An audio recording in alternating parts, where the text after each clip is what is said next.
I mean, the reason why I support keeping guns legal and widely available and everybody should have one is because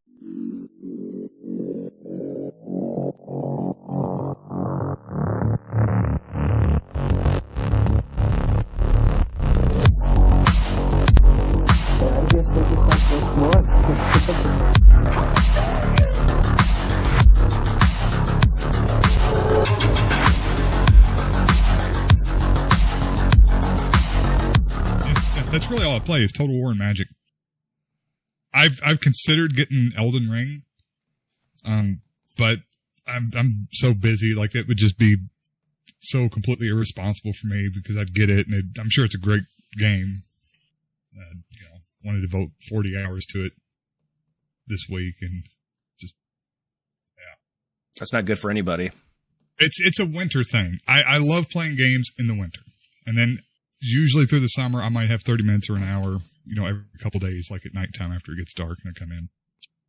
But other than that, don't really have time for it. I feel so much guilt when I play video games that I can only do it when I'm drinking, because that way I don't feel any guilt, so I can just, let loose and enjoy life instead of like thinking of all the things I should be doing. I guess that's what alcohol is good for. Getting rid of your feelings of guilt.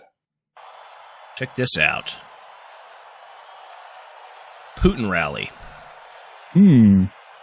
Celebrating the anniversary of the unification of Crimea with Russia. This looked an awful lot like a frickin' Trump rally to me, buddy. Look at this. It does. It looks really like the does. RNC. It looks like he tried to copy the RNC. Yeah, like the production quality, obviously the color scheme. Yeah.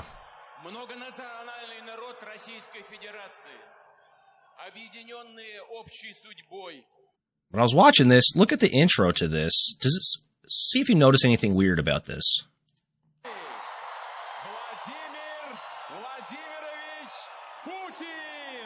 See, this is a stadium right here, right? Yeah. The other part looks... That's a stadium. Okay. And they cut to outside the stadium, maybe?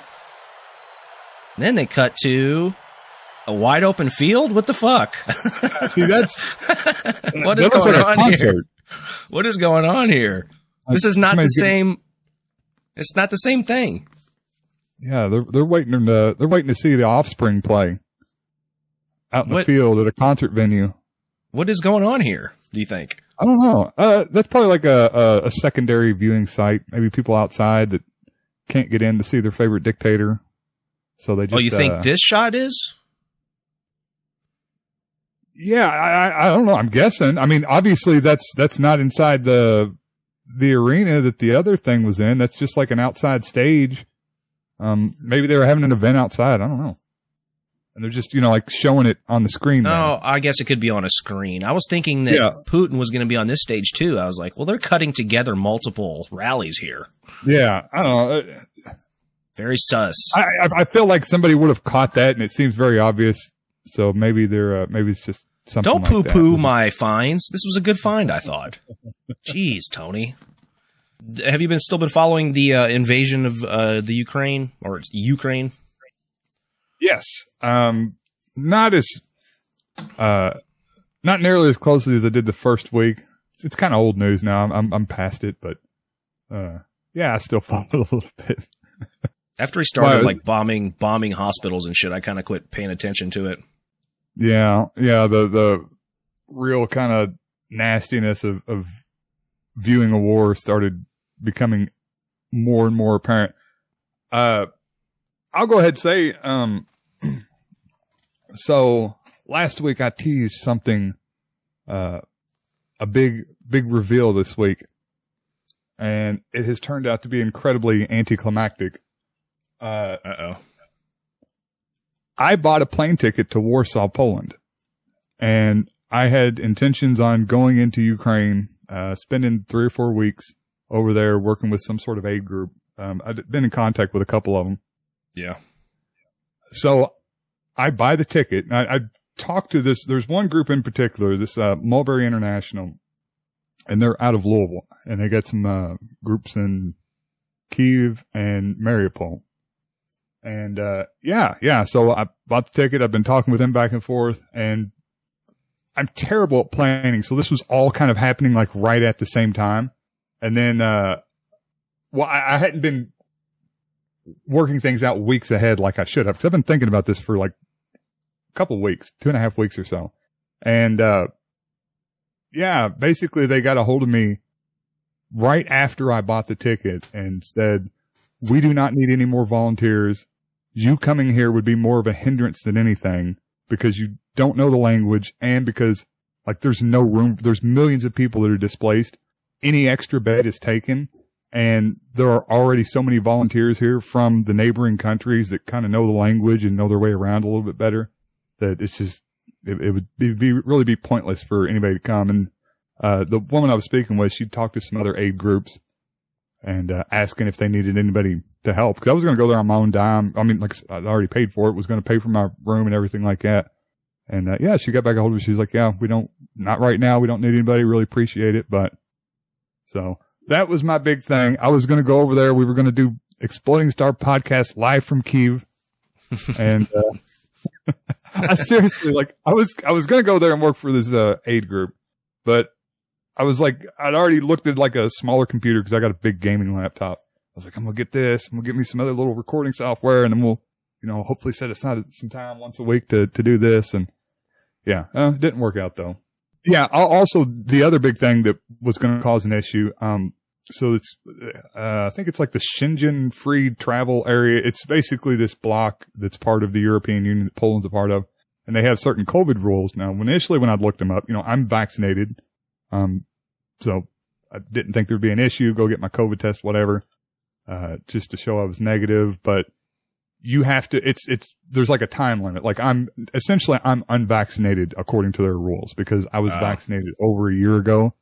So like the timing would have been, I get to Warsaw. I'd have to stay in Warsaw for like at least 3-4 days while I'm trying to figure things out while there are 0 rooms available in Warsaw. And then it would have taken, because there's so much travel, like what would normally be a 16-hour trip would have ended up taking like 2 or 3 days to get to Ukraine from Warsaw. So I'd have been basically a week from the time I landed in Poland. Well, it would have been a week from the time I left to the time I got to Ukraine. Well, on behalf of all the listeners and viewers out there of the Exploding Star podcast, I would like to recommend an alternative trip for you. You can refund your Poland ticket, get you a nice ticket to Amsterdam, spend a couple weeks over there. It's a good idea. Get some footage. No. My connecting flight was in Amsterdam. I was going to go, it was, Louisville, New Jersey, Amsterdam, Warsaw. And, I'd already planned on it. I'd been researching the red light district. A long layover. I might have just taken an extra day or two there, really. Plane tickets are cheap this time of year. You can get a ticket to Amsterdam for a round trip for less than $1,000, probably $700 round trip. You can't get a passport. I can't get a passport. You can't? No. I got one as a convicted felon. You have a passport? 29. I was there. I mean, I would have had to have had a passport to go. I've got my passport actually laying out. I dug it out because I was ready to go.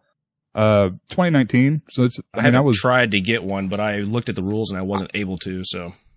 I would just go apply. I was worried about it for myself personally. Cause I had heard some stuff about that you couldn't get one if you were a felon and, it didn't seem to be an issue. I think I'd kind of misunderstood what the rules were. But yeah, and I even talked to a lawyer about it and he was like, yeah, it shouldn't be an issue at all. He's like, just go apply for it. If there's an issue, come talk to me. Okay. Maybe I'll apply then, see if I can get one because I had planned on, maybe a Hawaii trip or something, but, I'd love to see Europe. I've actually never seen Europe. I've been all through Asian stuff, but never been to Europe. Yeah. I'd love to see Rome or. Yeah, that would be beautiful. I'd planned on that actually myself. I was like, well, maybe on the way back, I'll kind of fly through Italy. And, I know the town that my grandmother's parents come from. I was like, I'd like to go there and visit it. And had these giant plans made. I was going to spend at least 3. I was planning on spending like 4 weeks over there, but yeah, anyways. can't justify going over there just for myself because I want to fuck off. Sure you can. You only live once, man. You're single. Well, not single, but close enough. Uncommitted. Nobody's here. Well, nobody's here right now. It's just me, and that's how it will be for a long time. My daughter's. I've been wanting to take her on a trip. I promised her San Diego Comic-Con. Yeah, baby. San Diego's lovely. Yeah, that's what I've heard. California's pretty. I wanted to go to San Diego Comic-Con. Looked it up. Basically, you have to be like a member of their group. Yeah. And be online within 30 minutes of them dropping the tickets to be able to get a ticket, or you have to buy them from a scalper for like $1,000. You can get them from scalpers, yeah. For $1,000 minimum. There's a lot of stuff to do that's outside of Comic-Con, though. You can just hang out in the area. She is only interested in Comic-Con. She could give two fucks about the beach, about seeing like some the beach, naval you can camp base. on the beach and build a campfire and just chill there all night with the fucking freaks and the weirdos. It's great. I think that sounds amazing. I would love to do that. Street performers. Yeah, she's not interested. It's awesome. But then I looked, couldn't get that. Looked into New York Comic-Con. Same deal with New York Comic-Con. It, like, sold out immediately. I missed the boat on it. So she is really into Japanese. Is Oriental? Is that offensive? Oriental culture? Those Orientals? Not a liberal, bro. Oh, okay. Anyways, she's really into like East Asian culture. So I was thinking about like, well, maybe we'll go to like, I don't know, she's really into Korean culture. Like maybe we'll fucking go to Seoul or something. Find a time of year where the tickets are pretty cheap to Seoul. I mean, that's not like a super touristy destination anyways. I'd imagine what Pyongyang, yeah. Yeah. I don't know if you can get a ticket to Pyongyang, but I think you got to go to China, right? You just go to China. From China, you go to Pyongyang. That's how they do it. It'd be like The Interview, the James Franco, Seth Rogen movie. I'll go there and on a mission to assassinate Kim Jong-un. I don't think I watched that movie. It's not the best. I imagine. It's all right. I mean, if it is as good as the amount of weed you smoked before you watched it.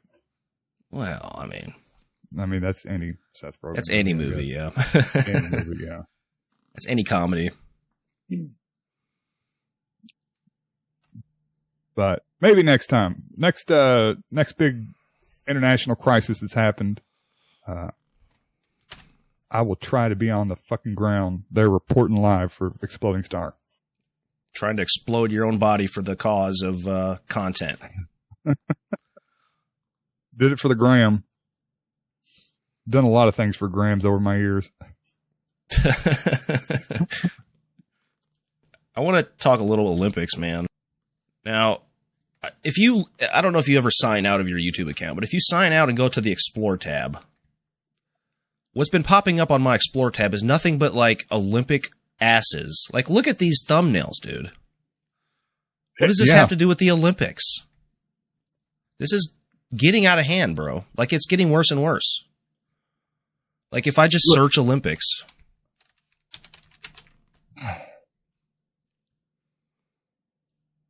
All right, this isn't too bad. A couple days ago, it was all asses, dude. I don't want to say anything too controversial, and I certainly don't want to say anything too offensive. Women's sports are awful, and no one cares about them. That's why it has to be sexualized. Otherwise, these sports they're just completely meaningless, and it would just be a complete waste of money and time. Incidentally, this is also why I think there's so much pushback against trans women competing in women's sports, because it takes away the sexiness factor. Interesting. At least for red-blooded Americans like myself. They might have fixed this, or at least done something about it, because it was out of control. Oh, no. See, I signed out. Now it's going to show me asses.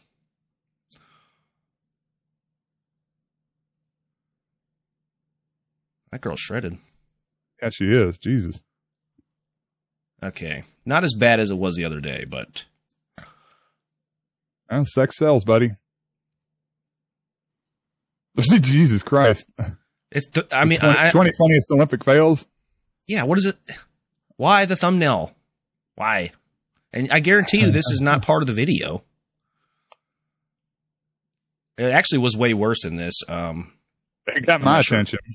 But yeah, the Olympic thumbnail, like, it is very sexualized. It seems like to me. I don't know. Maybe it's just my mind, but as it should be. I mean, that's what sports is, anyways, right? You know, it's younger people in the prime of their life,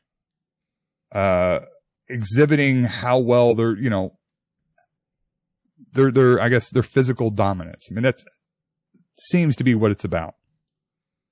There's, you know, you're showing off to other people to show your physical fitness, your physical dominance, your physical what would be the word? I don't know. And certainly don't even get me started about, you know, back in the Greek days. You know, there's whole channels dedicated to this. Look, greased up dudes wrestling around with one another with women around. It's completely sexualized. Yeah, but the problem is these girls are like underage, dude. They're like 15. A lot of them. God damn it. The average. Let's see. I had the stats written here. The minimum. Now I feel like a creep. The minimum age is 15 or 14 in some sports. The average age is around 21. So on average, you're legal. But it's like, I mean, bro. Yeah, you can't do that with underage girls. Can't. I don't want to get into the politics of the Olympics because it's really crooked. I don't know if you know anything about the Olympic Committee, but it's basically a fascist organization that's, yeah. Yeah, I'm vaguely. I think I watched like a John Oliver thing about it one time. That's the extent of my understanding. But it seems very sexualized, dude. Yeah, the average age is around 21. I have a couple clips here to get your opinion. These seemed very sexual to me. I don't know. Maybe it's just me. I don't know, man. It seems a little sexual to me. Am I crazy? Yeah, this one's on you for sure. This one's on you. This one's on me? Yeah, the sexy sweeping. The screaming and like the jerking off motion with the sweeper. Yeah. Women screaming does get me aroused. Except I'm usually screaming at them to sweep more. What the hell is this sport, by the way? Jesus Christ. Too. It looks fun. I think I would enjoy playing this, but I mean, that's kind of the meme, right? To make fun of curling is like the goofiest Olympic sport. Oh, really? There's a bunch of goofy ones, man. Curling's not that goofy compared to, I mean, it's basically sort of like darts, I guess, or like yard. What is that yard game with the balls? What was it? I think Jerry Seinfeld had a bit about this. Where he was talking about the weird Olympic games, like the is it the trap shoot where you have to ski so far and then you shoot a gun. Oh yeah. He's like combination it's like, events. Yeah, and he's like, you know, it's like I can't even do a Jerry Seinfeld, but he's like, imagine they had a sport where you have to swim and then you strangle a guy. What's the deal with that?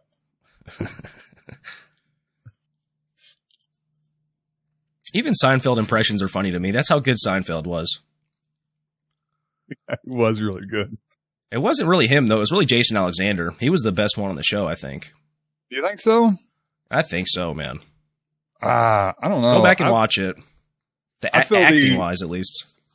Oh, sure. No, he was great. I absolutely love him. Love the character, the whole deal. I don't know. I feel like the interactions between Jerry and Kramer were the best.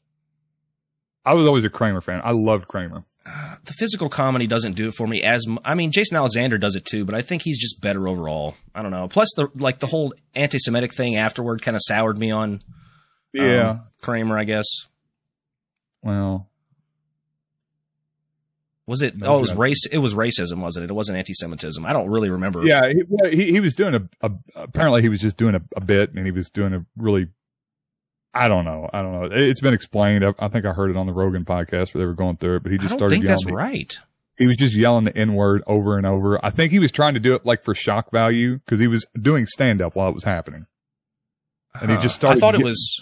He started yelling it as part of the bit. Now, I know that's maybe there's something else that happened, but I know that happened and that caused a bunch of controversy and apparently it was recorded.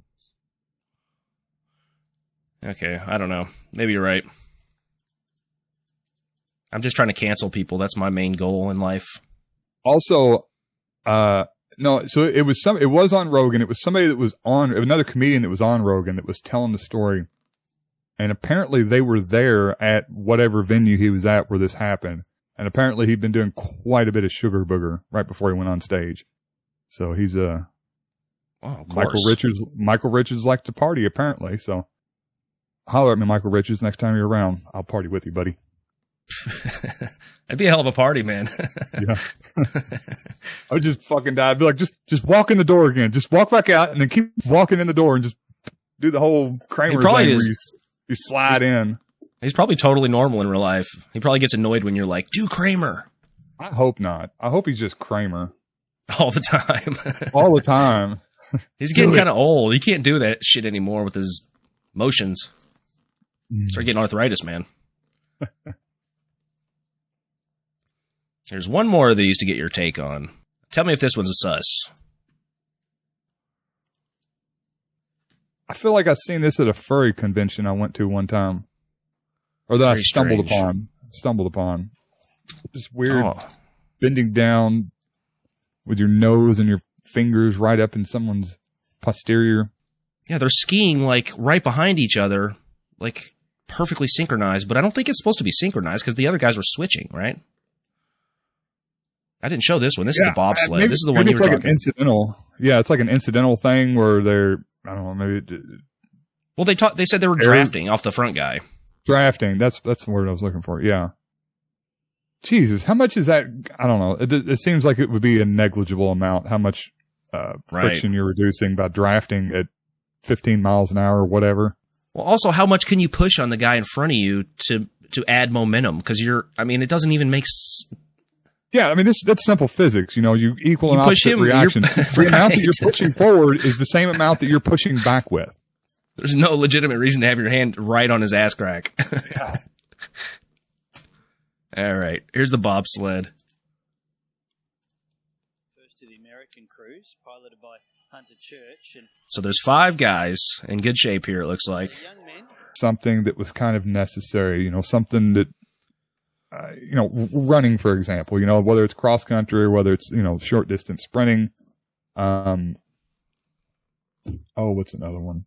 I don't know, any swimming, spear throwing, that's a good one. Yeah, spear throwing, boxing, javelin. Your different judo, wrestling, whatever. When they get to this point where they're just kind of making I don't know, who lobbies to get whatever sport, how does one go about getting their sport featured in the Olympics? I'm sure there's some sort of lobbying committee. And of the ones that are there, how did those get there? Why is bobsledding there and, billiards not? I don't know. Is billiards not? I thought darts was. Yeah. Why is darts? I don't know. Why is Magic the Gathering not in the Olympics? That's what that's the real question. I question the skill of that game. I don't know. It seems very, the skill to me seems to be the deck building, right? Playing the game, is it? Kind of plays itself almost.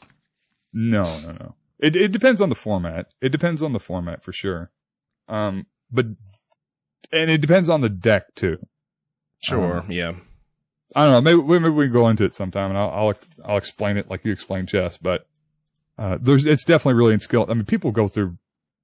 I read like a 20-page breakdown of the situational uses of one card in a specific format. Brainstorm is the card in particular, but it's just,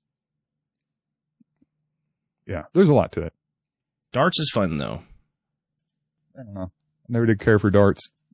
As much as I hung out at bars, I just never really got into it. It was not my thing. It's like they put the games that you get worse at when you get drunk at the bar. Why don't they put something you'd be good at when you're drunk? Is it about? I don't think it doesn't think it matters how good you are when you're drinking. It just matters how much more fun it gets when you're drinking. I mean, maybe. Ultimately, I went up. I was when I first got single, I was talking to this chick that worked at the Beer and Axes place up in Brandenburg. You could get drunk and you can rent some throwing axes, and they got little aisles where you throw them. Oh God! Yeah, have you never been there? No. No, it sounds terrible. That sounds like a terrible idea. There's like 8 lanes, and they've got little wood targets, and they'll rent you like 3 axes, and you can go in there. Cornhole, I understand. You can get drunk as fuck, and you can't hurt somebody playing cornhole. You know what I mean? Yes, that is true. Yes. Darts, not so much. Cornhole is perhaps the perfect drinking game. Right. You're outside, you're standing up, you've got these little bean bags, no one is getting hurt. Right. It's a fun time. You're basically just standing there. So you're moving, but you're not doing cardio. You're not, breaking a sweat. So. No thinking involved. No thinking Throwing involved. axes, though, that is quite a brave, that's quite a move. You better have a lawyer on hand if you're a bar owner in that situation. Realistically, you shouldn't be letting anybody under the age of 30 do it. It's like, I could just imagine jackasses like myself at 24. Oh, God. That's yeah. Jeez.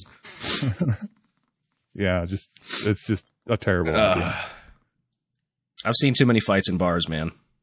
Yeah, I'm sure you did. You old school bartender.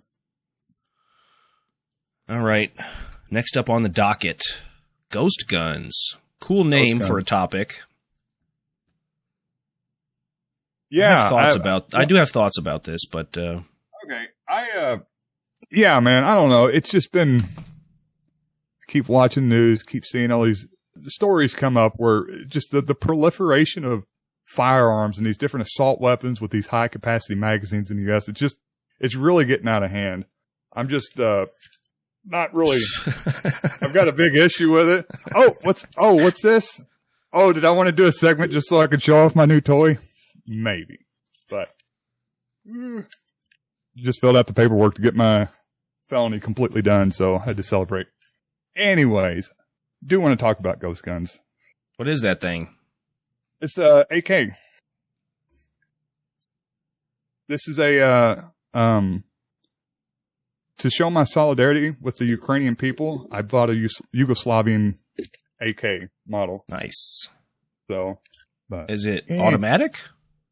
No, it's semi-auto. Oh. Yeah, one shot. So it's not like it's an AK. What's the word I'm looking for? Platform. It's an AK platform gun. It's normal, legal, semi-automatic rifle available anywhere here in the U.S. Have you shot it? It looks. Fuck yes, I have. Yeah. About rounds? What are rounds for that thing? Are they expensive? Man. They are more expensive because, as it turns out, so let's see. It's not in focus. Yeah, it's not good. Anyways, because these are old Soviet weapons that run off Soviet dimensions, like they're Russian rounds, and most of the rounds are made in Russia. So, those are going to be hard to come by. It's gonna, for a while. Actually, they put a ban on importing Russian ammunition back during the Crimea thing. But it was one of those things where, like, they put a ban on it, but they didn't really put a ban on it. So it used to be 7.62 by 39 is what an AK shoots. That's the round. They used to be like the cheapest that you could buy. They used to be like, there's kind of the Pepsi and Coke of the gun world is AR guys and AK guys. I guess, yeah. But anyways, of the two, they were always much cheaper just because there's just been an insane surplus of them. There's so many countries that use the AK round, but they're a little bit more expensive. They're still pretty cheap compared to any other rifle round. Now, did you buy that for home defense or hunting, Tony? Yeah, hunting. Like hunting humans. I got intruders.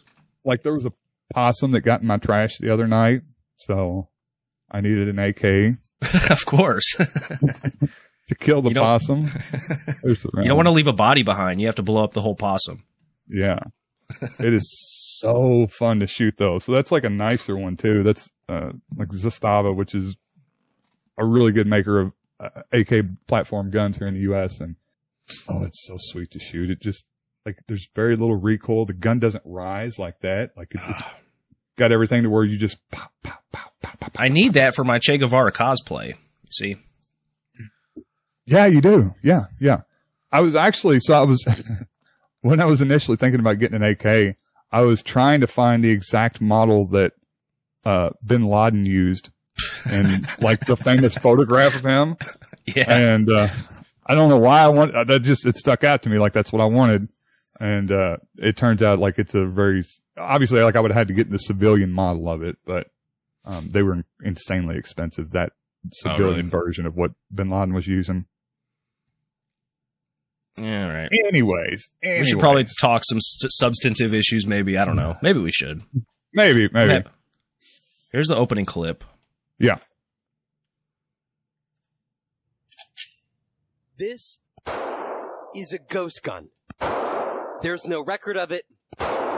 It took no background check, and we have no idea how many like it are on our streets today.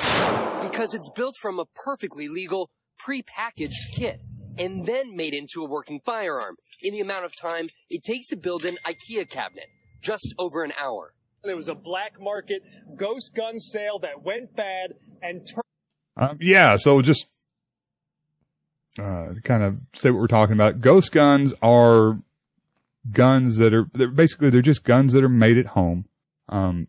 And because they're made at home, there's a loophole in the law that allows them to not have to be registered. So there's no numbers on the gun.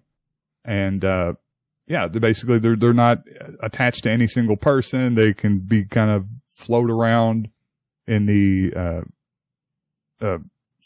economy of guns and, not ever have to exchange any paperwork on them. There are a lot of people that are scaremongering about this. There are a lot of these stories where you hear about this, these black market guns or the black market, untraceable guns that are,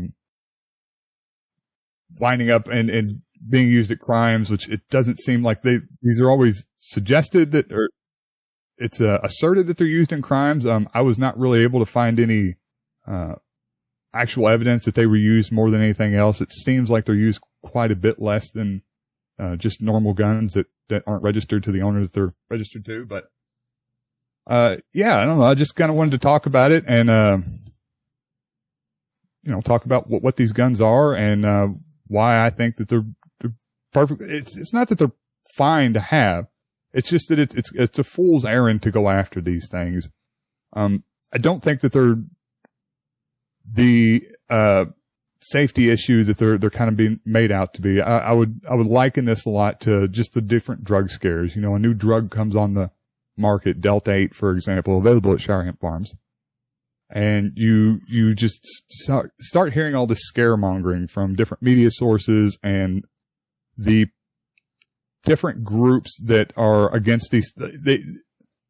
They're almost used as kind of a new rallying cry for groups that, make this their bread and butter to get support and to get funds, some with drugs. Obviously it's the anti-drug people funded by the pharmaceutical companies and private prisons. With a gun, it's just like, liberal Democratic politicians that love going around screaming about assault rifles and high capacity magazines and bump stocks and all that. It seems like maybe there's an incentive for the NRA lobby to be against this type of stuff also, wouldn't you say? Against the ghost guns? Because the companies that fund the NRA are the ones who manufacture the guns. Yeah, it's aside from, so there's a couple different types of ghost guns that are out there. There's the ones that are actually made at home where people are 3D printing these guns, which that technology is very, very limited. Like you're not going to be able to, at least not right now. You're not going to be able to 3D print this. These are smaller guns. Yeah. They're very limited use. You can't get 5,000 rounds out of it, like you could something like this. The other ones are just, essentially they're just all the parts for a gun. And there's one part in particular. So the part of a gun that is a gun that requires a serial number is called the receiver. So this part right here is the receiver. It's basically the part that allows the bulk of the action goes on. It allows the round to be chambered into the barrel, into the trunnion, which holds it into the barrel.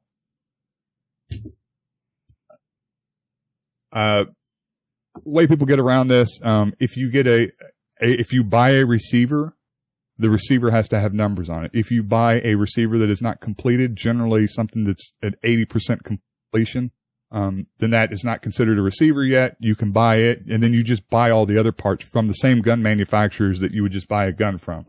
So I don't think the manufacturers. Okay. Yeah. I mean, they're going to buy a barrel from Remington. They're going to buy their stock from Zastava. They're going to buy trigger guards, handrails, dust covers, all that stuff. These are not things that generally people are making at home. That would be incredibly rare. So, it's not the gun manufacturers that are missing out. Isn't every gun that you file the serial number off of basically a ghost gun? If there's no crimes associated with the chambering or the rifling, then you file the numbers off. It's a ghost gun, right? I mean, it's a ghost gun in that it's not a traceable gun at that point. Possession of the two is really different. Like, it's a federal crime to file the numbers off a gun, but if the gun didn't have numbers in the first place, there's not an issue with it, at least on the legal level of it. And, there's a bit of controversy or a bit of dispute about when you start transferring that. And I would probably support, some legislation that requires anybody to transfer it to get the receiver stamped and to treat it as an actual gun then. But according to this article you had linked, the only state where it's illegal to transfer a ghost gun is California right now. Yeah. People's Republic of Communism. Okay. Yeah. So, just according to the criminaldefenselawyer.com, the 80% receivers are ghost gun. A gun's receiver is a part of the firearm that houses the mechanical components and projects the bullet. Someone using a finished receiver could assemble a functioning firearm by adding necessary additional parts such as the stock, barrel, trigger component, magazine, all of which needs to be bought from some sort of manufacturer. So you could. They're showing the pictures here on the ATF website, and the difference between the receiver that needs to be numbered and the receiver that doesn't is this milling. You can't mill this at home, though. I wouldn't think it would take a long ass time. This is you'd have to take it to a machine shop and they could do it. Yeah. So there's a couple different ways. It's generally if you go up again, so you can get them either way. Usually, like you would get the one that's at the top where you have to drill the holes in it. Well, this doesn't have the milling above the on the top, though. It doesn't have that channel cut down the middle of it. I think you can get it. You can get them. You can get them either way. You can buy it where the certain part's milled and you just need to drill the holes, or you can get one like this where it needs to have some milling done to it. If you just had to drill the holes, you could do that at home with a drill press or even like a hand drill, maybe. So, what they generally do is they'll sell the receiver and then they'll sell a jig that will go over the receiver that has the holes already in the correct position so that you can drill them. You drill them straight through, you're not crooked and your positioning isn't off. Why? Why do people want to do this? I think any number of reasons. If you're mechanically inclined, project inclined, like it would be something cool to do. But you don't need a ghost gun for that. You could just get a legal receiver. Yeah, but this is like. Well, no, I mean specifically you would not have a legal receiver if you bought that. Like you're not going to buy an uncompleted receiver that has numbers on it because it's not a receiver at that point. This really just all comes down to, I guess, legal definitions of when a gun becomes a gun. The point I'm trying to make is there's no legitimate use case for this. That's not criminal enterprise, right? No, not necessarily. Most people that make these things are just making them because they enjoy having the guns and they enjoy having it as part of their collection. I know a lot of people that have these homemade ghost guns. Oh God! All of them. Yeah, I was just hanging out with some people. I know millions of people that have untraceable. They're perfectly legal. These are, law-abiding gun owners in every respect. They just enjoy the fact that they have something that they built themselves, this gun that they were able to make. And I guess I don't know really what their exact reasoning would be, but I guess they don't feel any need to register it or to get numbers on it. It's their gun. They intend to keep it for indefinitely. And so I did talk to our mutual friend of ours, a guy we went to school with, and he was getting one. And yeah, he was just saying that. Anyway, I don't know. We'll skip over that. That's going to be weird. I don't want the goddamn government in my business, Tony. That's why. Yeah, well, certainly these individuals tend to be pretty libertarian minded. I will not deny that. But yeah, rightfully so. Why is it the government's business if I've taken this and made this gun? Whose business is it? Why does it matter? And realistically, what does me putting the numbers on there? What's that going to change? The way the laws are currently set up, every gun I've ever owned, with the exception of a couple, has not been registered to me. There's no laws requiring, certainly not in Kentucky or most states, requiring that the gun be registered to you. If somebody found a gun with some numbers on it, it's probably incredibly unlikely that the gun is going to be registered to the person that used it in the crime. I think it's almost it's one of those things that it seems like it works in theory and not in practice. Like there's no evidence to show that for the most part using gun registration and the numbers stamped on guns is really going to help to solve crimes, just because of the proliferation of guns out there that aren't registered to the owners, that are not legally registered to the owners. What is it?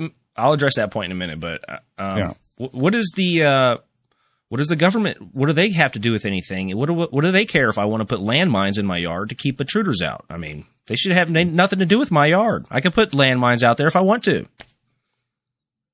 They just need to be registered at some point, hopefully. Yeah, I don't know. It's a good question. Breaking and entering is not a murderable offense. You can't just sentence people to death for like misdemeanors.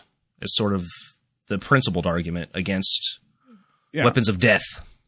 Sure. I think with the landmine thing, like we have drawn the line on what weapons are legal for citizens to have and which ones aren't legal for citizens to have. And it is an arbitrary line. What's the difference in a shotgun that's 18 inches and a shotgun that's 17 and a half inch? There's nothing functionally, but we've drawn the line at 18 inches and that's where the line is. And I think the people that are in favor of ghost guns are just kind of putting their foot down and saying, I'm allowed to own this gun. This is a legal gun for anyone to have. I'm not for the most part, I'm not a felon. There's nothing precluding me from having this.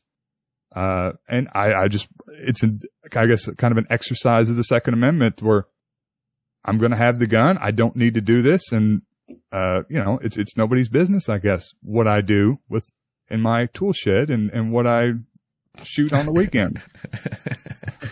I don't know. So I feel like it's the same thing as a drug argument. Why does somebody need to be able to go and use cocaine? Because I want to, because I should be allowed to, and because it's nobody's business. As long as I'm not hurting anybody else, I should be able to do it. Same thing with weed. Same thing with different opiates. Yes, they can hurt people. Yes, they cause all sorts of issues. But most people that are dealing with these, most people that are using, most people that are getting these ghost guns are just normal law-abiding people. They're not hurting anybody, and they have their own personal reasons for wanting to exercise their rights and their freedoms as an individual. Militias and roam the streets looking for communists is what you mean to say. Militias that roam the streets looking for communists. There's always those anti-Antifas, as we call them. I think your point is valid with regards to the ghost gun thing. I don't think the proliferation of guns is so widespread at this point especially in this country. You're not going to put the lid back on the bottle, right? Yeah, no. At this point, it's guns are here to stay. And I feel like it was the ghost gun issue in particular. This is just a fundraising ploy by the Democratic Party. It's all I see it as. stuff like this, stuff like high capacity magazines, bump stocks, the whole assault rifle ban issue. These are hot button phrases and topics that people that don't care, the politicians, to know what they're addressing, are preaching to people that just don't know about these things in general. You know, they don't know what is an assault weapon. You know, I don't think they know either. The people you're talking about, they don't know or care. Probably they just, like you said, they're probably fundraising. All right, ladies and gentlemen, visit MetamaxPerformance.com for all your nootropic needs. We have pure nootropic compounds on sale for a limited time. Get the supplies while you can before they run out. The market is fluctuating right now, so please check out the website. Shower Hemp Farms, your number one source for Delta 8 and CBD products. We have amazing prices on 1 milliliter Delta 8 vape carts right now. Lots of different flavors. Come check us out. Support small farms, support local businesses. ShowerHempFarms.com. Bam, there you go. Okay. The Luti 9mm. Okay, yeah, just getting into this. So, yeah, go ahead, play it. Okay.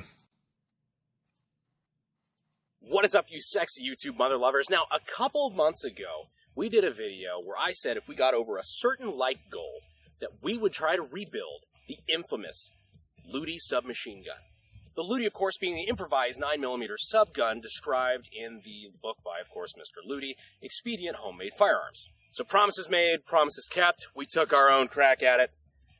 And for better or worse, here we are. The Luti submachine gun. What the fuck? He built a machine gun? 9mm machine gun? Yeah, it's fully auto, too. This is a Uzi. Yeah, it was close to it. It does not run very well, but... Okay. I hit one. Good thing I have my totally not just freshly reloaded backup magazine. Jesus, son. God. Okay, a little bit. What the fuck? So often in the ghost gun talk, they're kind of inextricably linked to ARs, and certainly the AR ghost guns are the most prominent. They're pretty easy to make. A lot of the parts are really interchangeable, and I don't know, people tend to enjoy making them, but the practice of people making guns at home is pretty old. So I actually built a cannon one time. I think it would be interesting. Did you fire it? That sounds very unsafe. Oh, yeah. I've got video of it. I'll try to find it at some point. This has been years ago, but as it turns out, a piece of Schedule 80 1 1/4 inch steel pipe, a D battery will fit perfectly in that size piece of pipe. Okay. So I took that. I welded some more pipe over the top of it, put a butt plate on it, and I would put 2 tablespoons of gunpowder in there, and then I had like a little wick that I would stick in the back and put the D battery in there, and it would fucking destroy shit. I used to blow the shit out of pumpkins. But anyways, the tradition of making firearms at home is a very old one. This fellow Luti that wrote the book Expedient Arms Manufacturer, that designed this 9mm, he was actually from England. This was in response to a gun ban that they had over there, but yeah, I don't know. It's a very old practice. You're not going to criminalize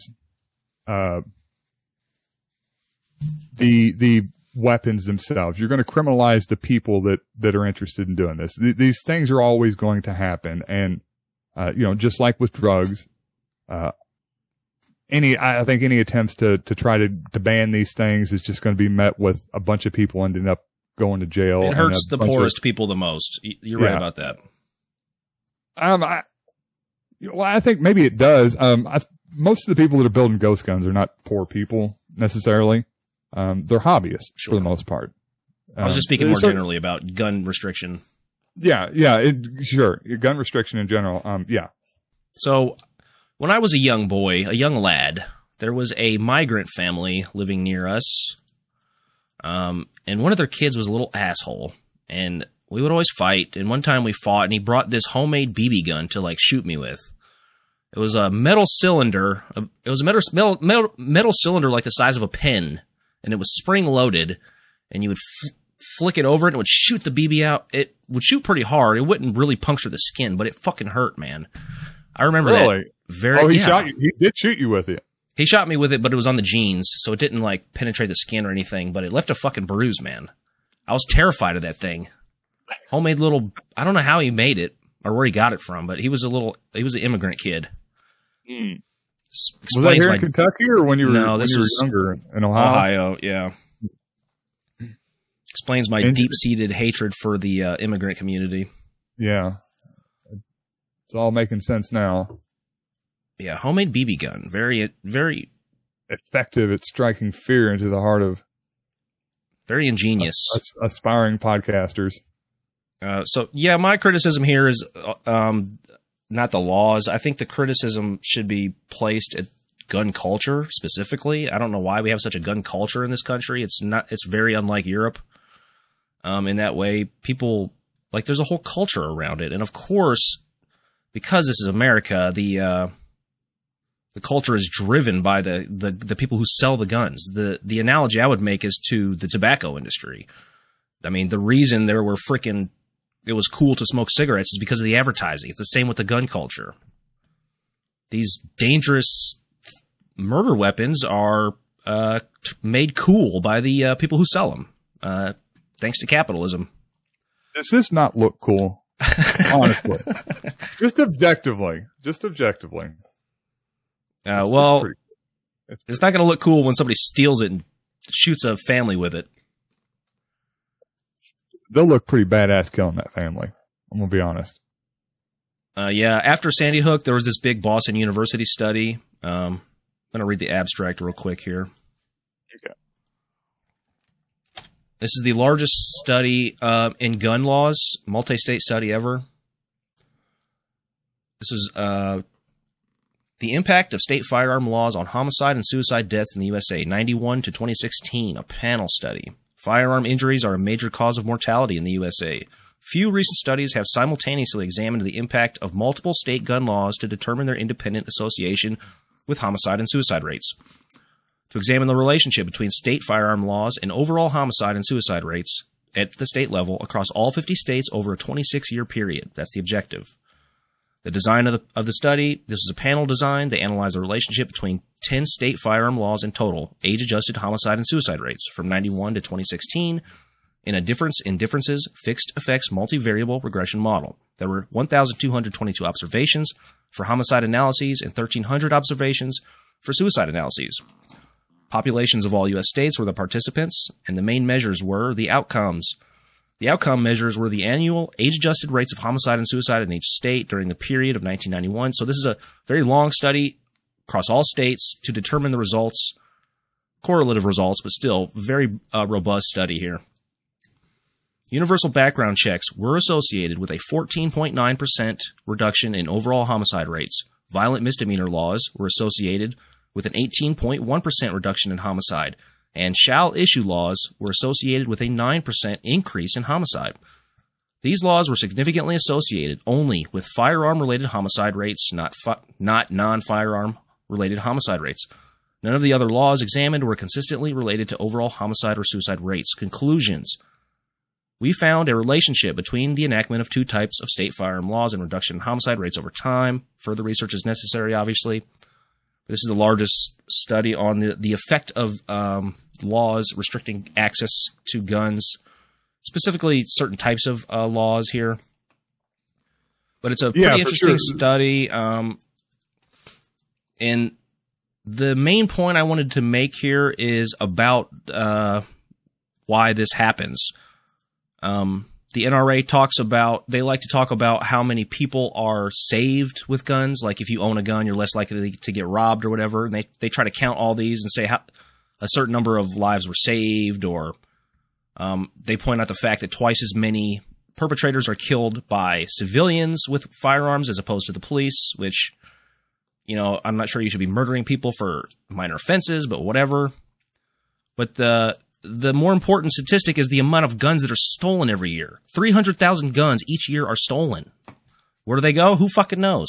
They go to criminals, people who steal and then have stolen guns. That's a lot of 300,000 a year, dude. We're America. We got plenty more. I know. Yeah, no. So we had very early on, maybe one of the first podcasts, we talked about guns, the gun issue, and I brought up gun culture at the time. He said, this is we got this gun culture, and I remember thinking about it afterwards. I was like, what does that mean? What is gun culture? Is it just people that like guns? There's an aspect of that. I think gun culture it's kind of this American, not exclusively American, but there's certainly a large portion of it is firmly rooted in American culture, where it's this culture of kind of radical self-reliance.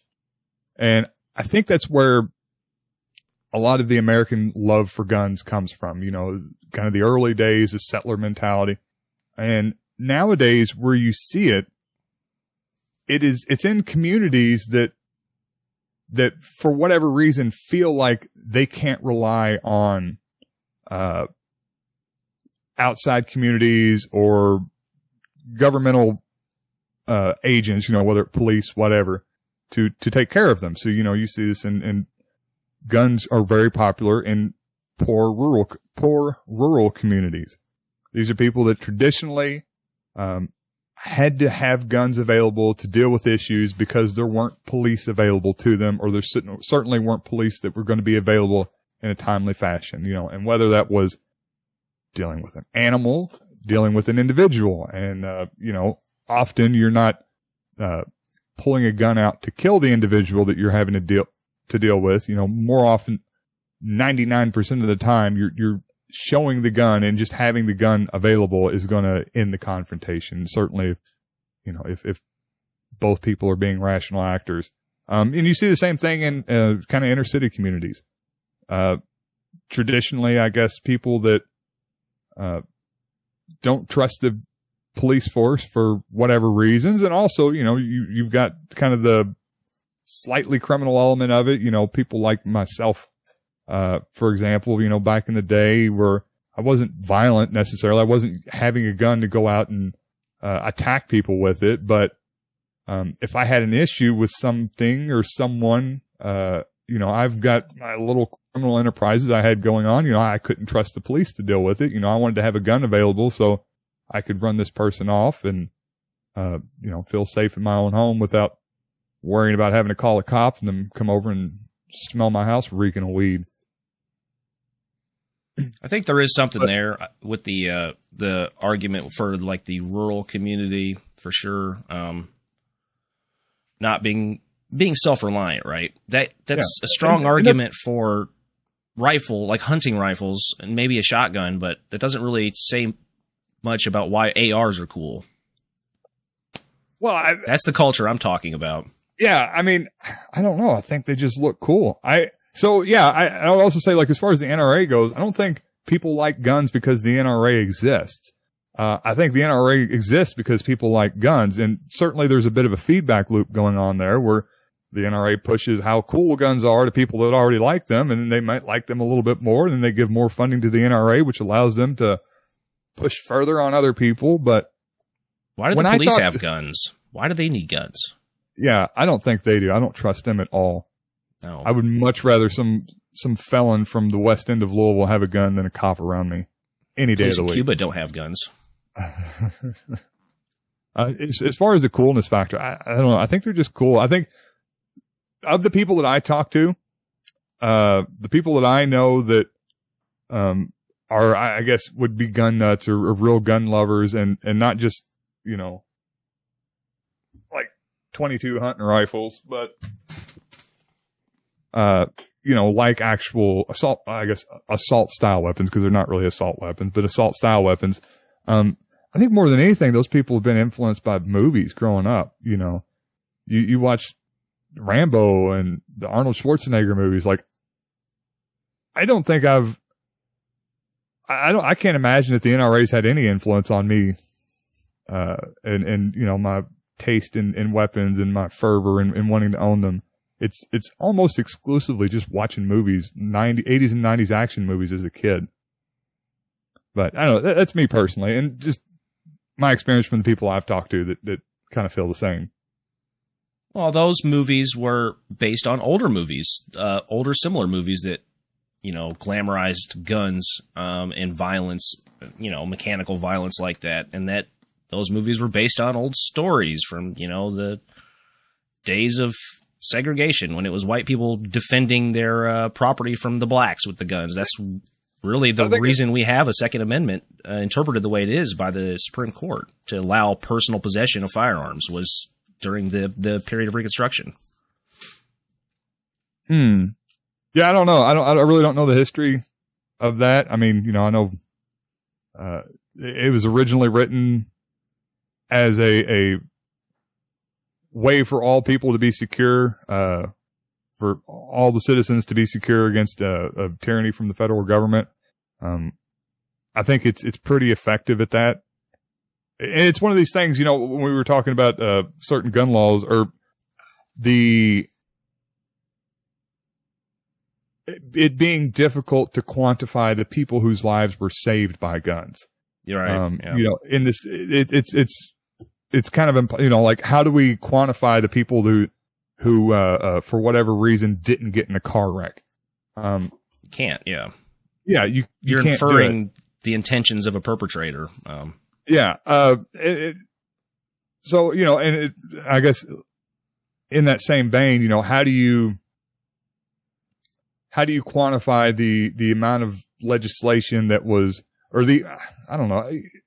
I was going to say that, like, the amount of overreach from, federal government that has been stopped by the citizenry owning guns, most likely very little. I've not really ever seen any movements in the U.S. that would be worrisome, had it not been for the citizens owning guns. Maybe there's a couple little smaller isolated incidents, but people look at, like, Ukraine right now.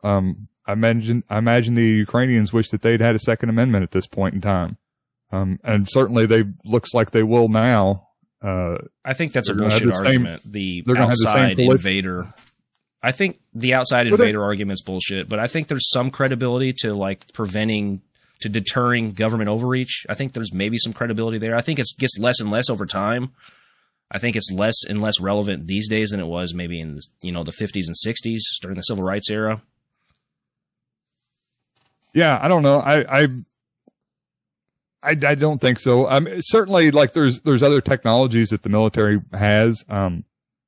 I think if when we look at kind of coups and military overthrows and what went on during the Arab Spring, like, you don't have the military bringing the full might and brunt of their power down on their own citizenry, because the optics of it are absolutely terrible, and there's nothing that will get more people to rise up against you than to drone or nuke a region of your country. I know that's an argument that's used sometimes against, guys living in cabins with AKs fighting back against the feds, but yeah, I just think the propaganda is so advanced in this country. Like, look what happened in Portland. They tried to occupy Portland, and half the country is on board with throwing the protesters in prison. I mean, you know what I mean? There's just there's so little of a progressive movement to do anything. I mean, BLM was the biggest thing since Occupy Wall Street, and neither one of those were any threat to the government, you know what I mean, or to Wall Street whatsoever. Yeah, no, sure. They weren't. Imagine if one of the Portland protesters had shot a cop. How the cops would have retaliated. You know what I mean? Jeez, they had to send the freaking National Guard in there to crush them. Well, so that for sure, that particular incident would have happened like that. I mean, that's kind of how all these things go, right? It tends to not go well for the citizens pushing back the first few times. You kind of galvanize support by the brutal crackbacks from the federal government. in these things, which get more people on board. I mean, this was kind of what happened with the Cold Wars. I mean, ultimately they did end up losing, but, you know, well, I guess they lost the battle, the final battle, but they won the war essentially by getting beaten so many times by the different, cruel federal forces. I think there's definitely an argument you could make there. I don't know if I buy it, though. I mean, the reason why I support keeping guns legal and widely available and everybody should have one is because any day now the aliens are going to land, dude, and we need protection. I mean, I know it's not going to be much against interstellar traveling beings, but we need something. I mean, have you seen Tremors? If it wasn't for all the guns that guy had, he never would have beat the Tremors. Exactly. No, imagine if the January 6th thing actually worked. Like, and Trump well, it could have worked. If they had guns, they would have took the thing over. They would have killed all the senators. It could have. Imagine if it. Well, wouldn't Pelosi's head would have been on a pike. It should be, honestly. I would be okay with that. Inside trading, bitch. Ugh, you're the worst. Why do you care about money so much when you're that close to death? I don't understand whatsoever. That's a whole nother thing. Oh, she's the worst person imaginable. You know, I respect Mitch McConnell more than I respect her. Just because Mitch McConnell, he's not pretending like he's anything other than what he is. I don't know, man.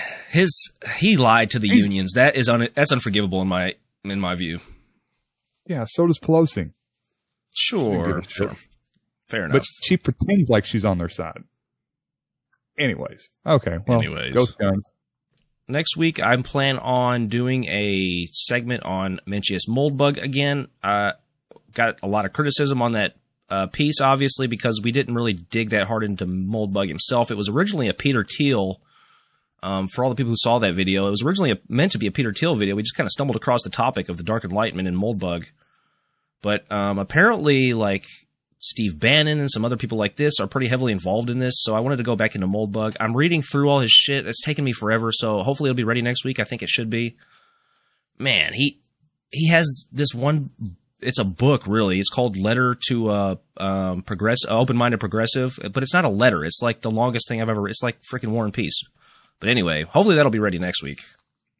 It is getting nice outside, as you know. I have to look good for vacation, so I can eat shitty food when I go on vacation. So I am starting my cut. It's horrendous. I'm starving to death constantly. And you know what bothers me?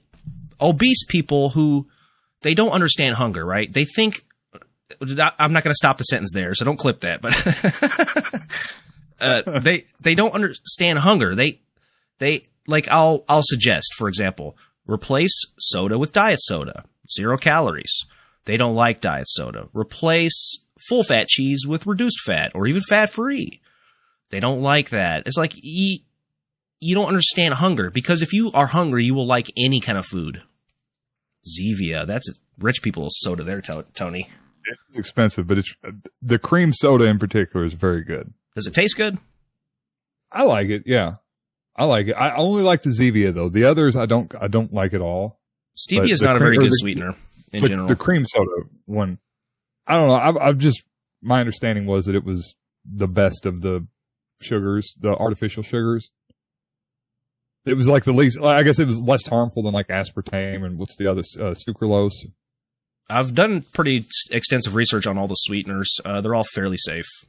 That's all propaganda. Okay, so the fact that I'm going to get cancer from Diet Coke is not true? It's not true, no. Okay. There is a connection. I was worried about that. I was too, because of the whole Donald Rumsfeld connection. I did quite a bit of research on that. There was like some mice or something that jacked up with aspartame and got tumors. And well, aspartame initially was rejected by the FDA, and then Donald Rumsfeld stepped in and said, no, approve it. And they approved it.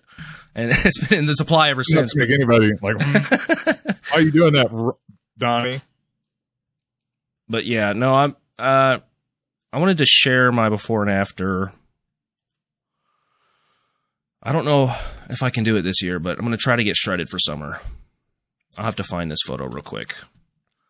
And I was looking for a before and after for you, but you must have hidden away your big pictures, because I couldn't find any of them when you were thick boy for like a couple years there. My biggest was in high school, and there's very few photos of me at that time. It was probably like 16 before I started getting laid. I'll just say that. Yeah. That's the best way to put it. Yeah, like 16, I think. I got up to the heaviest I ever weighed myself at was 273. Wow, that was bigger than I ever got, but you're taller than me, so. Yeah. Yeah, I got like 273, and then I got out of high school and I dropped down to like 182 within over maybe 2 years. Did you try to lose weight, or you just initially? Oh, okay. No, it wasn't that. Like I was out of school. I was running around, had girlfriends, and was doing just having a blast. Plus, I was living alone, so I didn't have money for food. So I would just eat very little and party constantly and fuck my brains out. Well, party tip for those trying to lose weight with us this summer, or at least with me, whiskey, much less calories than beer. Beer is like eating bread, so not great for maintaining a calorie deficit. So I'm gonna keep up with you. I started working out early last year. I was talking with you quite a bit about it and did it very consistently for 3 or 4 months. And then I started working on this project, building a house, and I just said, screw it.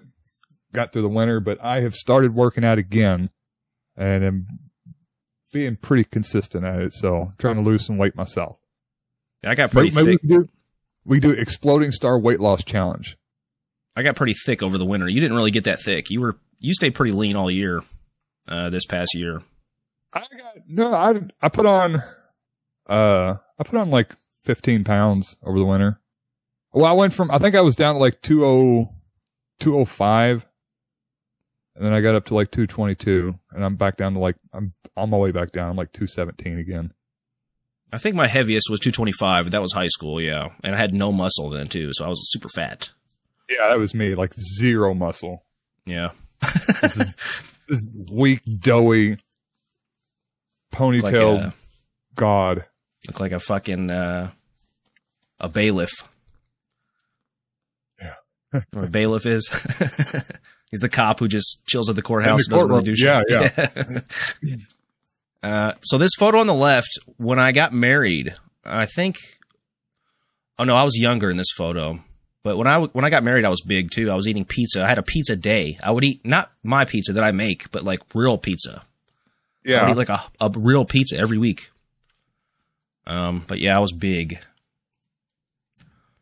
And on the right, was after cutting, for about 6 months I was cutting. From, not this weight, but from like 200.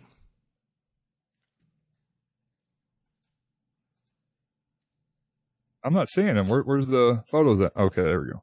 There we go. I hope you. Bam. So because I was morbidly obese, I have the stretch marks. It's really hard to get lean around the lower abs here, obviously, but this was the leanest I've ever been. 168 here. With pretty low, I didn't have a lot of muscle here either, so. I swear to God you put that up and I thought it was photoshopped. No, it's legit. I got shredded for this photo.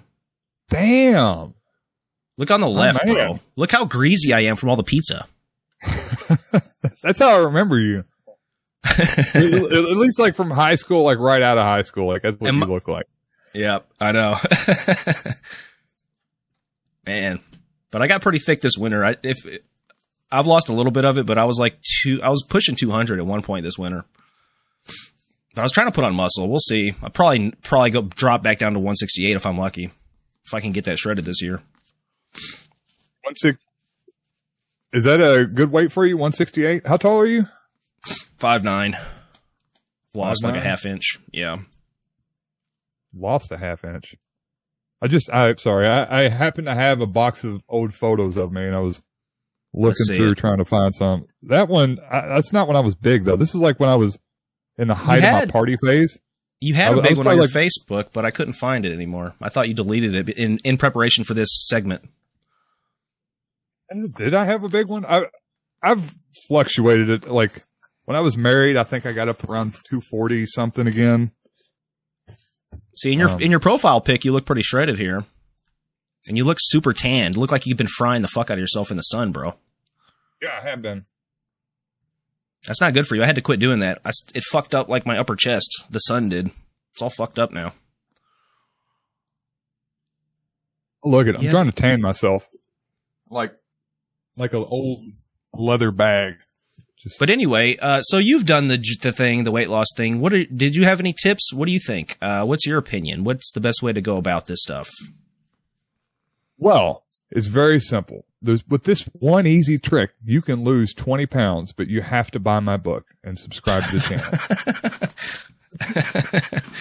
No, look, man. It fucking sucks. That's the thing about it. It sucks. It's not fun. It's not easy. If there's an easy way, it's probably not going to work, other than meth. But aside from that, it's going to, it sucks. It sucks, and you're just going to have to embrace the fact that it sucks and just deal with it.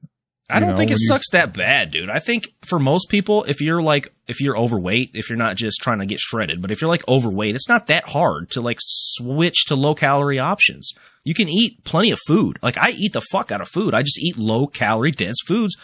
I'll eat if I'm really hungry, but I've already hit my caloric limit for the day, I'll eat fucking cabbage or something. You know what I mean? I'll eat, butter-free popcorn, which is not great, but it fills you up, man. Dietary fiber.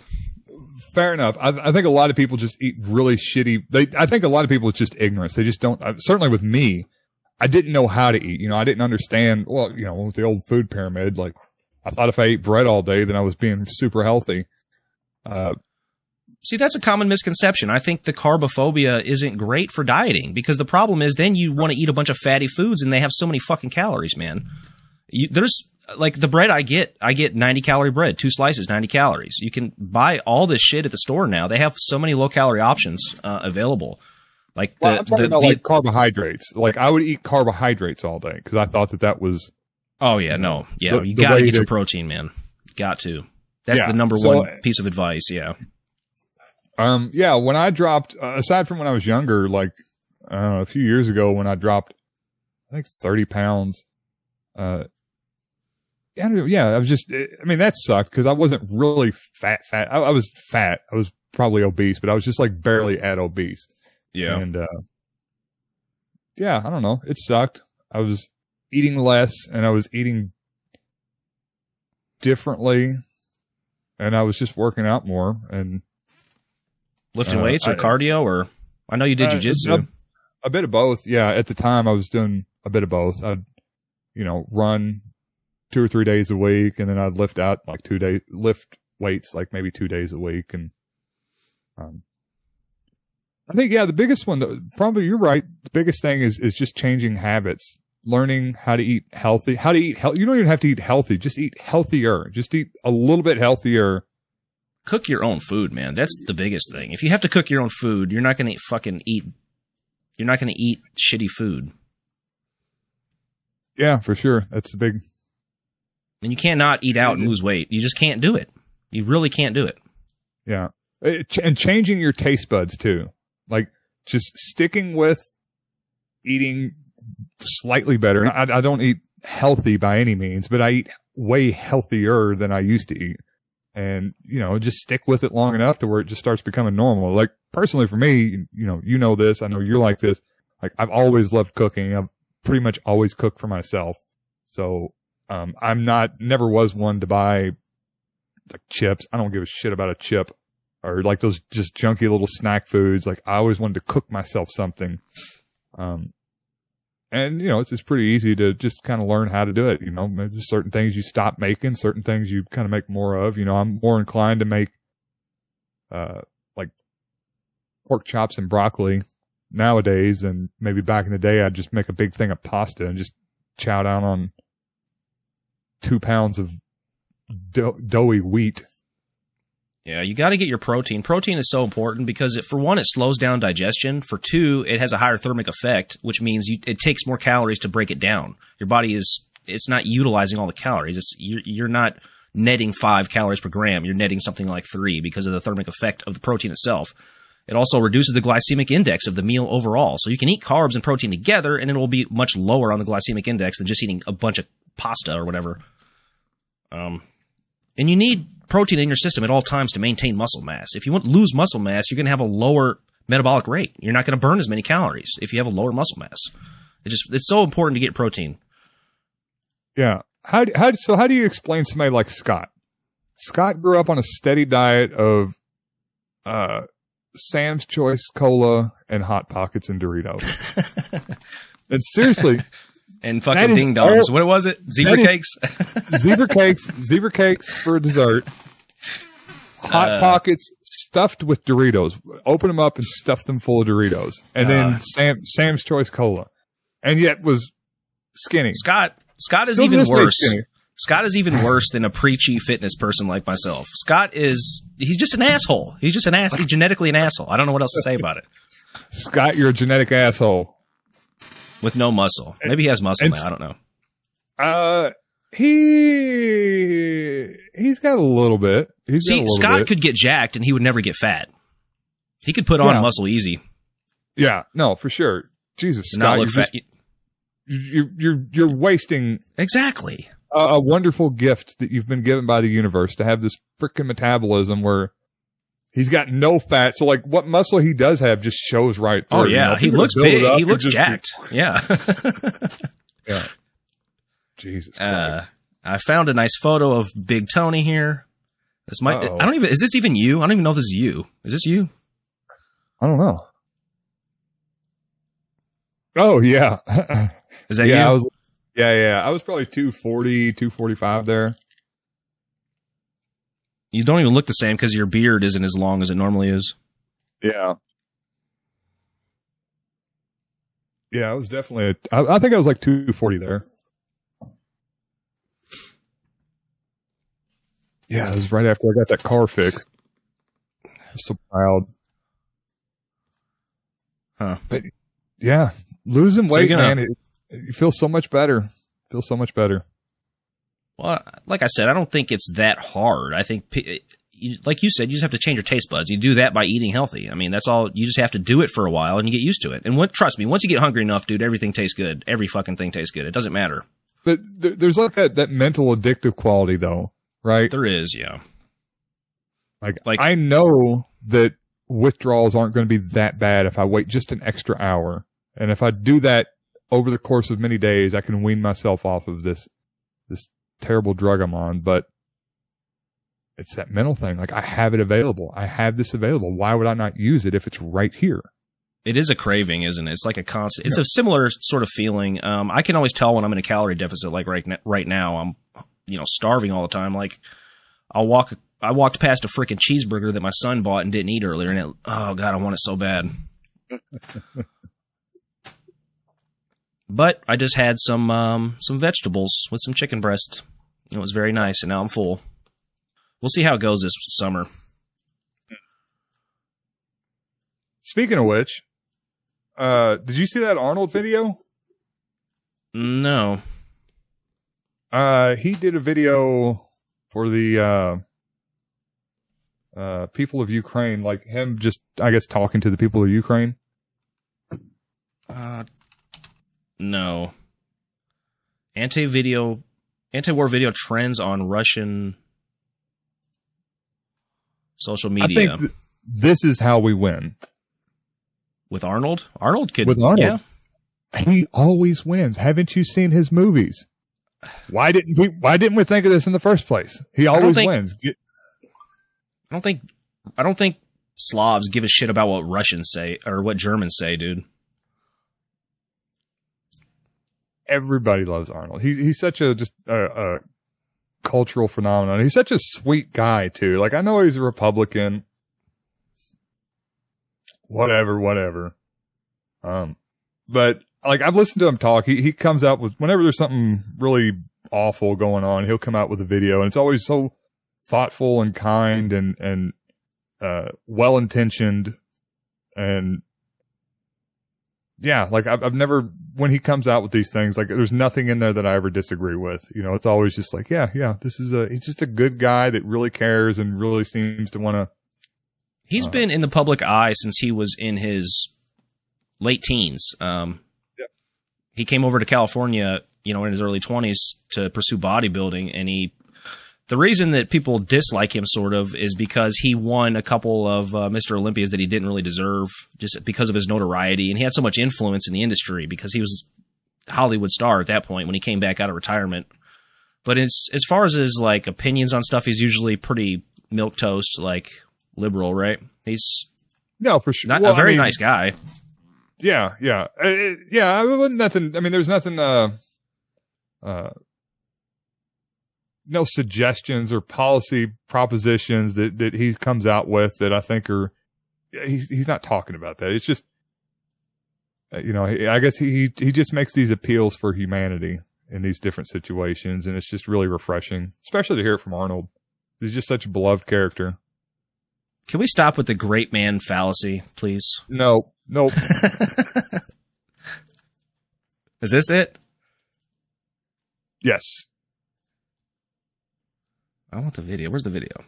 The video is like 9 minutes long. Russian friends and the Russian soldiers serving in Ukraine. So quiet. I'm speaking to you today because there are things that are going on in the world that are being kept from you. Terrible things that you should know about. The strength and the heart of the Russian people have always inspired me. That is why I hope that you will let me tell you the truth about the war in Ukraine and what is happening there. No one likes to hear something critical of the... Why does he think that his video is going to make it through the firewall? I don't get it. It did, apparently.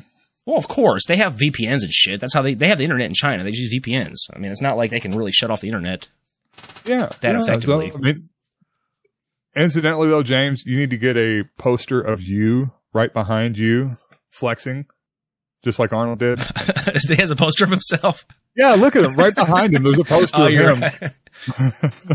Hey, if I won Mr. Olympia, you better bet I'd have a life-size blow-up of that. He earned it. He's like the second most winningest Mr. Olympia of all time, I think. Yeah, pretty epic, dude. He was huge. Like he lost a bunch of weight for like the movies, but he was huge back in the olden days. Oh yeah. I seen what was it? Pumping Iron.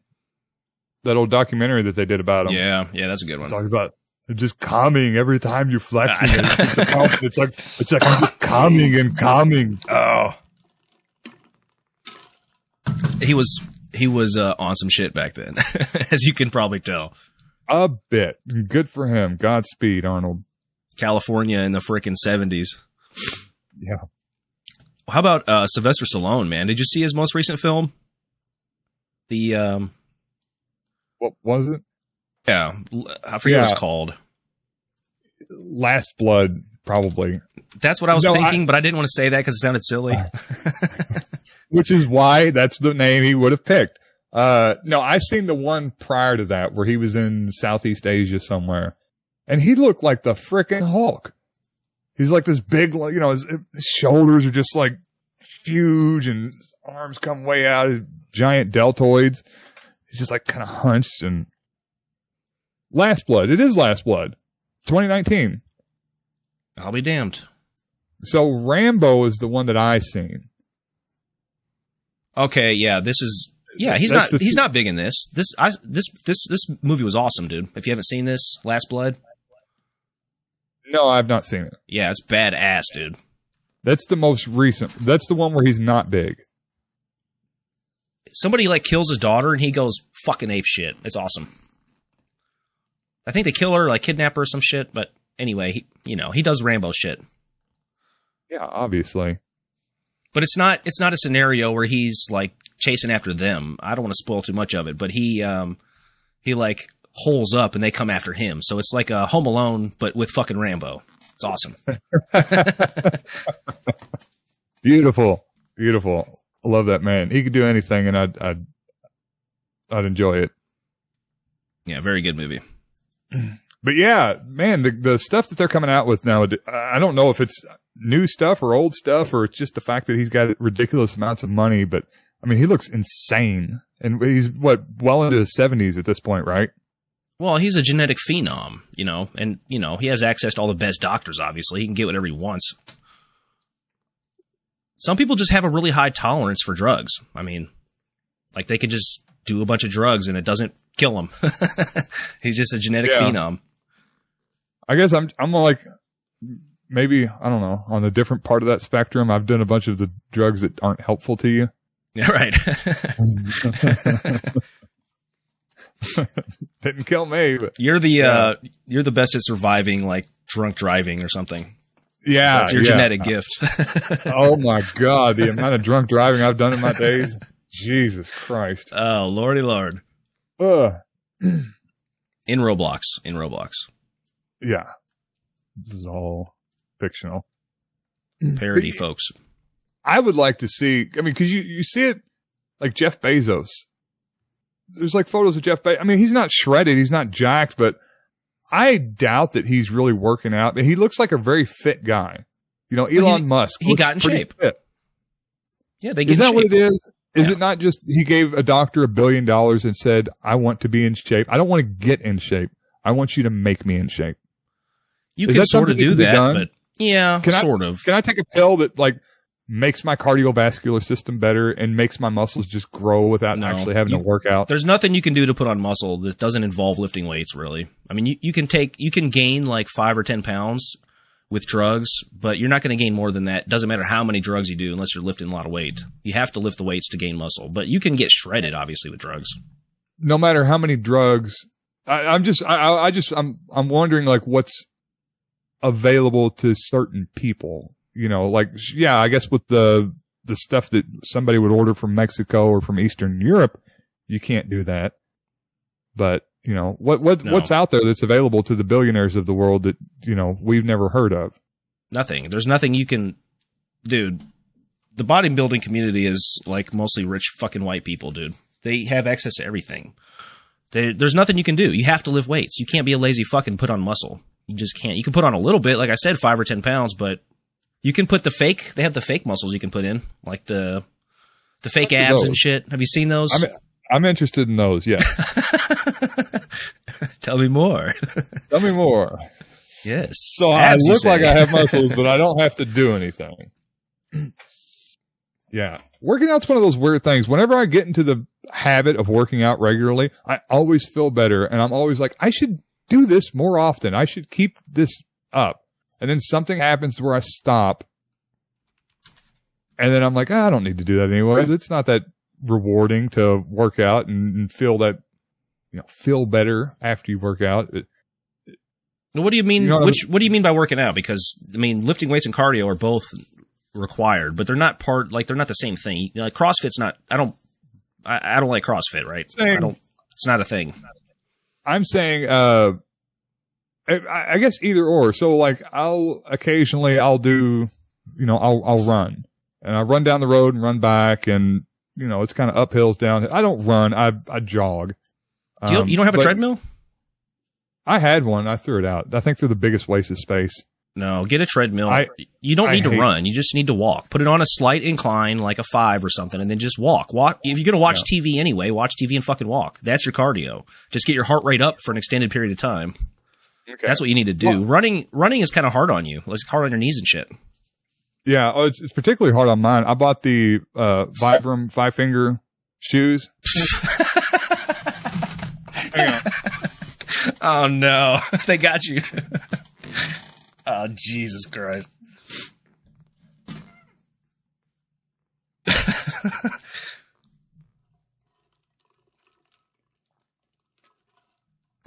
Oh my goodness gracious. Never in my life I thought I would see that. I run on asphalt for miles in those. You don't feel a little silly wearing those things? Oh, everybody makes fun of me. Everyone. Because I'll wear them I'll go grocery shopping in them all the time too. I would wear them up to the gym when I was lifting weights. Everybody look at me. Oh no. I would make fun of you next. You can't do squat. I guess you could do squats in those. That'd be pretty good, actually. Yeah, they're fine. I mean, I wasn't doing like crazy squats. Like when I would do squats, I was not get super heavy. I don't know. I've never squatted barefoot. I know some people squat and deadlift barefoot. I've never done it though. Yeah. But yeah, what I was saying, like regardless of what I do, whether it's you know, cardio or whether it's, you know, just getting like a good weightlifting session and, you know, doing an hour and a half, lifting weights where you got a little bit of sweat going and you're just feeling like you always just feel better the rest of the day. You know, you're high for the next few hours. But that's what I'm saying. Like, I know that I feel great. And then once still not enough, is it? You establish that habit over a couple of weeks and you're like, hey, I'm actually feeling better. This is really good. You know, I've got more energy. I feel more positive. But then you still stop lifting. You still stop working out. And you're like, no, it's cool. I didn't get that much of a benefit. Like, I know I got a big benefit from it, but I convinced myself that like, it's not that much. I was just making it up, you know, how good I felt. Well, if I don't lift weights, I want to kill myself for being a fat slob. And if I don't do cardio, I actually start getting depressed. Like, the cardio is actually really good for, like, relieving depression, in my experience, at least. Yeah, for sure. For sure.